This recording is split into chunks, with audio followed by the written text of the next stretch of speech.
ఇంత జరిగిందా అధ్యక్ష? మురళీధరరావు గారు రాసిన ఒక లెటర్ చెప్తా అధ్యక్ష. కేసీఆర్ గారు పదే పదే మాట్లాడతారు కదా. From C Muralidhar, BTech FIE, Engineer in Chief Irrigation and CAD Department, Erramanjil, to the Principal Secretary to Government I&CAD Department, Telangana State Secretariat. Date 9/6/2015. 2015లోనే Muralidhar Rao గారు ENC ఇరిగేషన్ కేసీఆర్కి అత్యంత ఆప్తుడు ప్రియపాత్రుడు రాసిన లెటర్ల లాస్ట్ పారాగ్రాఫ్ చదివినిపిస్తా అధ్యక్ష. The funds are proposed to meet the expenditure for the construction of the above Palamur Rangareddy lift irrigation scheme from the state funds only.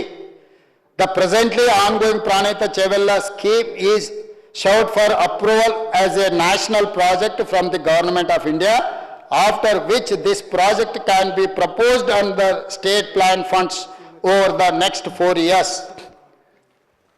స్పష్టంగా రాష్ట్ర నిధులతోనే మేము కట్టుకుంటాం, కేంద్ర ప్రభుత్వాన్ని ₹1 అడగం. ఇన్ని రోజులు నేను పాలమూరు రంగారెడ్డి ఎత్తిపోతలను జాతీయ ప్రాజెక్టు అడిగినా కేంద్ర ప్రభుత్వం ఇస్తలేదు.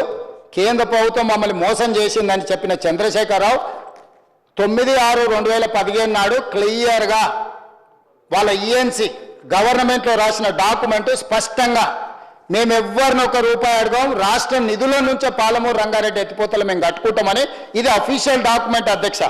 మురళీధర్ గారు ఇంజనీరింగ్ చీఫ్ రాసిన లేఖ, ఇది అఫీషియల్ రికార్డులకు రావాలి.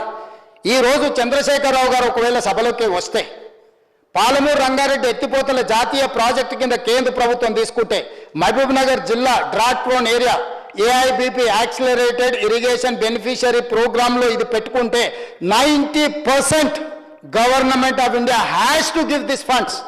బీమాకి 90% ఉంది. మాది కరువు ప్రాంతం కాబట్టి మా జిల్లాలో ఏ ప్రాజెక్ట్ అప్రూవల్ అయినా మాకు 90% కేంద్ర ప్రభుత్వం నిధులు వస్తే 10% రాష్ట్ర ప్రభుత్వం పెడితే సరిపోయేది. ఈరోజు 85,000 కోట్ల రూపాయల ఈ ప్రాజెక్టులో ఎట్లయితే ఆంధ్రప్రదేశ్కు పోలవరంకి ఎట్లయితే కేంద్ర ప్రభుత్వం 90% నిధులు ఇచ్చి కట్టిస్తుందో, తెలంగాణకు కూడా పాలమూరు రంగారెడ్డి ఎత్తిపోతల కేంద్ర ప్రభుత్వానికి ఇవ్వవలసిన తప్పని పరిస్థితి వస్తుండే. లేకపోతే పాలమూరు జిల్లాల తెలంగాణలో నరేంద్ర మోడీ గారు కాలు పెట్టని పరిస్థితి ఉత్పన్నమవుతుండే.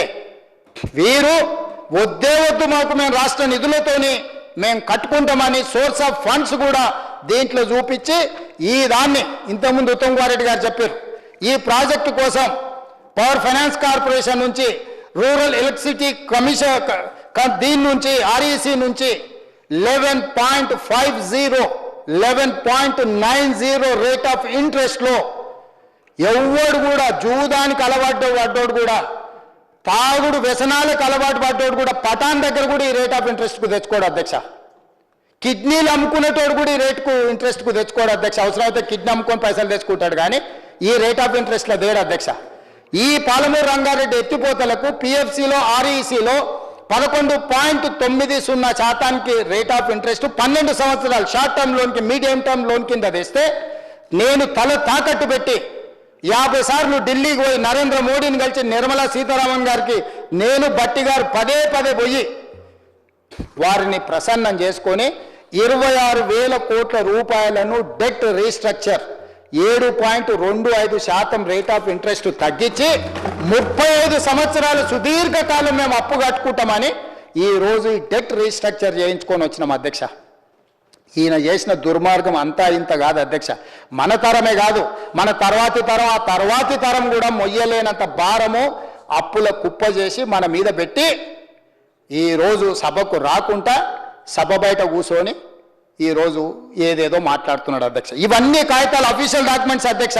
నేను ఎందుకు గాంధీ భవన్లోనో ప్రెస్ మీట్లలోనో మీడియా సమావేశాలలో ఎందుకు మాట్లాడలేదంటే, ముఖాముఖి చంద్రశేఖరరావు గారితో చర్చిస్తే ఒక స్పష్టత వారు తెలిసి దోపిడీకి పాల్పడడానికి నిర్ణయం చేసిండా, లేకపోతే అల్లుడిని నమ్ముకుంటే అల్లుడు శని పట్టిండా, అన్నీ ఉన్నా అల్లుడి నోట్ల శని అన్నట్టు ఆ అల్లుడే ఏమైనా ఈయన తప్పుదో పట్టించినా ఆయన చెప్తాడేమో అని అనుకున్నా.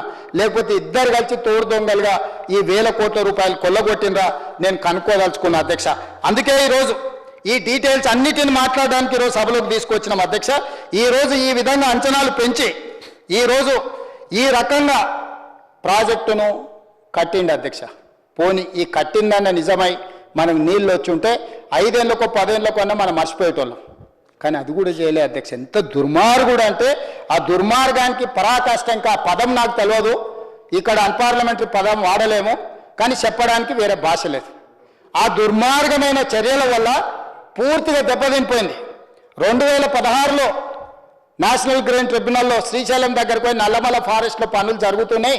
అది టైగర్ రిజర్వ్ ఫారెస్ట్లో పర్యావరణ అనుమతులు లేకుండా ప్రాజెక్టు కట్టొద్దని నేషనల్ గ్రీన్ ట్రిబ్యునల్లో బి హర్షవర్ధన్, బి అంటే బీరం హర్షవర్ధన్ రెడ్డి, హైదరాబాద్ తెలంగాణ పిటిషన్ వేసిండు అధ్యక్ష 2016లో. ఆ పిటిషన్లో ఎన్జిటిలో 17th February 2017లో గవర్నమెంట్ ఒక అఫిడవిట్ వేసింది అధ్యక్ష. ఇది ఆ మీటింగ్ ఆ డాక్యుమెంట్ ఎన్జిటిలో వేసిన డాక్యుమెంట్ అధ్యక్ష, నేను మీ ముందర పెడుతున్నా.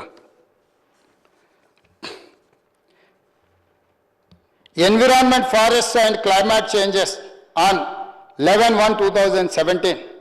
The affidavit also asserts that the state of Telangana would be implementing the disputed project only with regard to the supply of drinking water and not for irrigation. ఈ project కేవలం తాగునీళ్ళ కోసమే కడుతున్నాము, ఇరిగేషన్కి ఎలాంటి సంబంధం లేదు, కాబట్టి మేము సాగునీటికి తప్ప దేనికి వాడము అని చెప్పి కట్టిండు అధ్యక్ష.